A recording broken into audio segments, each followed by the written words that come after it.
Hello aspirants. आज का हमारा टॉपिक है स्वराजिस्ट एंड नो चेंजर्स। हमने इससे पहले लेक्चर में देखा था द नॉन कोऑपरेशन खिलाफत मूवमेंट। हमने देखा था कि जो चोरी चौरा इंसिडेंट हुआ था उसके बाद नॉन कोऑपरेशन मूवमेंट को गांधी जी ने विदड्रॉ कर लिया था। उसके बाद गांधी जी को अरेस्ट कर लिया गया और उनको 6 साल की सेंटेंस दे दी गई। अब उसके बाद में क्या होता है, तो उसके बाद में होता है, हम देखते हैं क्या होता है। स्वराजिस्ट एंड नो चेंजर्स, जो इंडियन नेशनल कांग्रेस है, हमारी आईएनसी है, इंडियन नेशनल कांग्रेस है, वो दो ओपिनियंस या दो थॉट्स ऑफ ओपिनियन में बढ़ जाती है, जिसमें एक को बोला गया है स्वराजिस्ट और एक को बोला गया है नो चेंजर्स। अब इनमें क्या डिफरेंस है, वो दो भागों में बढ़ जाती है हमारी कांग्रेस। फिर से एक ऑफिशियल स्प्लिट नहीं होता, ये सब विचारों का मतभेद होता है, जिसमें जो स्वराजिस्ट जिनको बोला गया वो हम देखेंगे अभी, और नो चेंजर्स किसको बोला गया वो हम वन बाय वन देखेंगे। स्वराजिस्ट बोला गया है उन लीडर्स को या उन लोगों को या उन थॉट्स वाले लोगों को जो किस चीज़ को प्रमोट करते हैं या किस चीज़ को इनकरेज करते हैं। Advocated council entry withdrawal of non cooperation movement. अब नॉन कॉपरेशन मूवमेंट को तो विड्रॉ कर लिया था गांधी जी ने।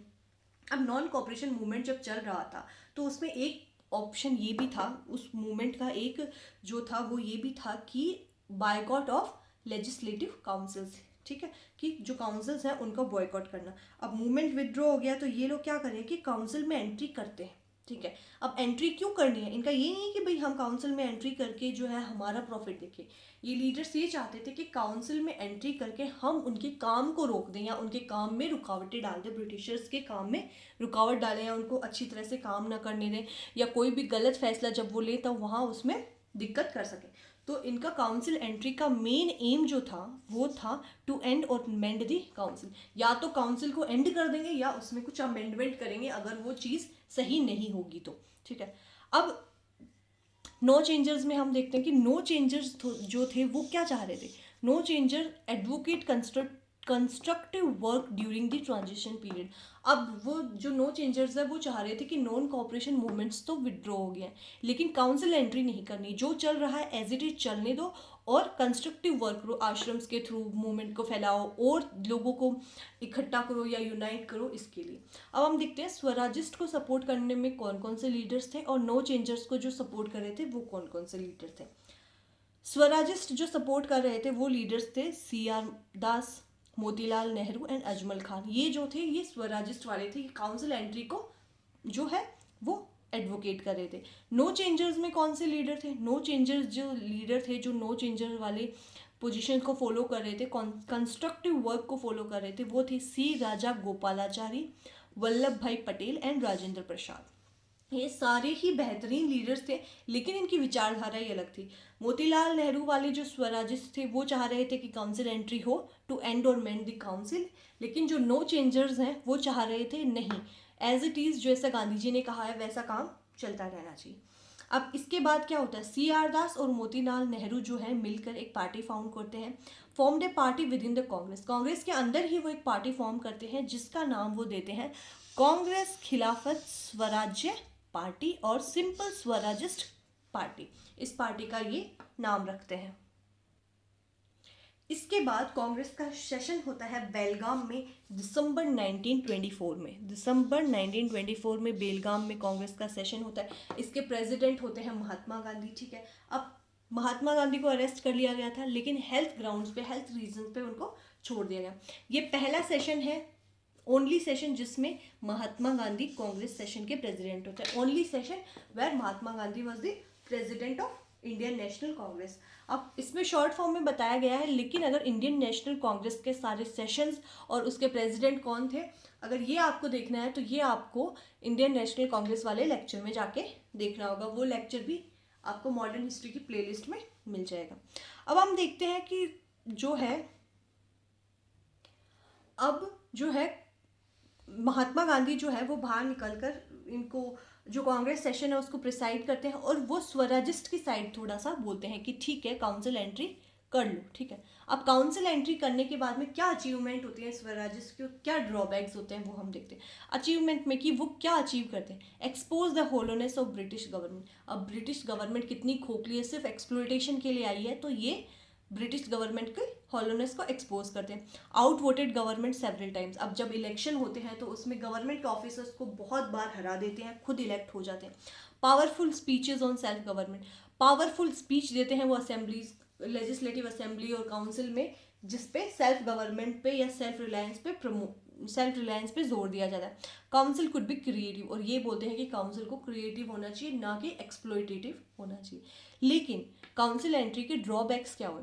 Swarajist lacked a policy to coordinate, ठीक है। अब स्वराजिस्ट ने काउंसिल में एंट्री तो ले ली लेकिन कोऑर्डिनेट नहीं कर पाए, ठीक है। Fail to support the peasant, अब इस वक्त तक जब उन्होंने काउंसिल एंट्री ली थी बहुत सारे पीजेंट्स के साथ कुछ ना कुछ घटनाएं घट रही थी, तो उस वक्त जो पीजेंट्स को है वो सपोर्ट नहीं कर पाए, ब्रिटिश गवर्नमेंट को पूरी तरह से सपोर्ट में नहीं ला पाए या अपने लिए नहीं उनको इकट्ठा कर पाए। Fail to resist privileges of power and office, अब पावर आ गई, काउंसिल में एंट्री कर ली, पावर आ गई, ऑफिस मिल गया और उनको काफ़ी सारे प्रिविलेजेस मिल गए, तो उसको रेजिस्ट नहीं कर पाए। सिंपल सी बात है, अगर किसी के पास पावर आ गई, प्रिविलेज आ गया, तो वो इतनी आसानी से छूटेगा नहीं, मन में थोड़ा ना थोड़ा लालच तो आ ही जाएगा। इसके बाद में हम देखते हैं कि जो स्वराजिस्ट और नो चेंजर्स का हमने देख लिया, गांधी जी जो है कांग्रेस के सेशन को प्रेसाइड करते हैं और स्वराजिस्ट की साइड थोड़ा सा झुक जाते हैं कि चलो काउंसिल एंट्री कर दी जाए। अब इसके बाद में जो है कुछ नई फोर्सेस आ जाती हैं, जैसे emergence of new forces in 1920। अब इस वक्त तक नॉन कॉपरेशन मूवमेंट तो जो है वो विड्रॉ हो चुका था, स्वराजिस्ट थॉट आ रहे थे, नो चेंजर्स थॉट आ रहे थे। अब इस वक्त तक कुछ नई फोर्सेस जो है वो भी उभर कर आती है। मतलब कौन सी नई फोर्सेस आती हैं 1920s में, हम देखते हैं। Spread of Marxist and socialist idea, अब दो टाइप के आइडिया होते हैं, जैसे spread of Marxist and socialist idea, Marxist का जो सोशलिस्ट आइडिया उसका प्रचार प्रसार बढ़ जाता है। गांधी जी के आइडिया से लोग सेटिस्फाइड नहीं थे, पूरी तरह से डिससेटिस्फाइड विद गांधी जी के जो सत्याग्रह वाला था, नॉन वायलेंस नहीं करना है, कुछ चीज़ों से लोग जो है सहमत नहीं थे, इसलिए लोगों के मन में कोई नई और विचारधाराएं आने लगी, कोई और तरीके आने लग गए, तो नई जो न्यू फोर्सेस है उनका इमरजेंस होता है। Rise of left wing with in the Congress, Congress के अंदर ही, ऐसा नहीं कि कांग्रेस के बाहर से कोई लेफ्ट विंग आ रही है, कांग्रेस के अंदर ही लेफ्ट विंग जो है वो एक राइज होता है, और लेफ्ट विंग को रिप्रेजेंट करते हैं भाई जवाहरलाल नेहरू एंड सुभाष चंद्र बोस, ये लेफ्ट विंग को रिप्रेजेंट करते हैं। These younger nationalists advocate anti-imperialistic line and a slogan for पूर्ण स्वराज। अब ये जो यंगर नेशनलिस्ट है, जैसे कि जवाहरलाल नेहरू और सुभाष चंद्र बोस, ये यूथ थे हमारे नेशन के उस वक्त, तो ये किस चीज़ को एडवोकेट करते हैं कि ब्रिटिशर्स को पूरी तरह से हटा दिया जाए और पूर्ण स्वराज चाहिए। अब हमें कोई डोमिनियन स्टेटस नहीं चाहिए, कोई ब्रिटिशर्स की गवर्नमेंट नहीं चाहिए, पूरी तरह से हमें हमारा राज चाहिए, यानी स्वराज चाहिए।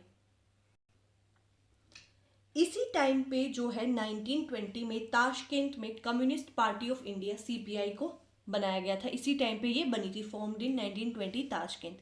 Activism of Indian youth all over students league were established, all over student league जो है वो भी इसी वक्त स्टैब्लिश की गई थी, क्योंकि स्टूडेंट्स जो थे उनमें भी भर भर के नेशनलिज्म भरा हुआ था। पीजेंट एजिटेशंस, भाई जो पीजेंट है उनके भी सत्याग्रह वगैरह, उनके भी प्रोटेस्ट चल रहे थे। भाई पीजेंट्स में जो क्या है वो ब्रिटिशर्स के खिलाफ एकदम आक्रोश कैसे भर गया। बारडोली सत्याग्रह हुआ था, ठीक है, इसके लीडर जो थे वो वल्लभ भाई पटेल थे, ठीक है। 1928 में हुआ था ये बारडोली सत्याग्रह। ये क्यों किया गया था बारडोली सत्याग्रह? कि इस टाइम तक जो टैक्स था वो उसको 28% तक बढ़ा दिया था। ब्रिटिशर्स थे वो एकदम से एक्सप्लॉइट करने के लिए आए थे, तो उन्होंने टैक्स को 28% बढ़ा दिया था, इसलिए यहाँ पर बारडोली सत्याग्रह हुआ। इसके लीडर थे वल्लभ भाई पटेल, ठीक है। द ट्रेड यूनियन मूवमेंट, और इसी वक्त तक ट्रेड यूनियन मूवमेंट भी हो रहे थे। ब्रिटिशर्स ने इस कदर एक्सप्लॉइट किया था सबको कि किसी को भी नहीं छोड़ा, सब के सब मूवमेंट पे उतर आए थे। ट्रेड यूनियन मूवमेंट को लीड कौन कर रहा था? इसको लीड कर रहा था all India trade union Congress, AITUC, founded in 1920।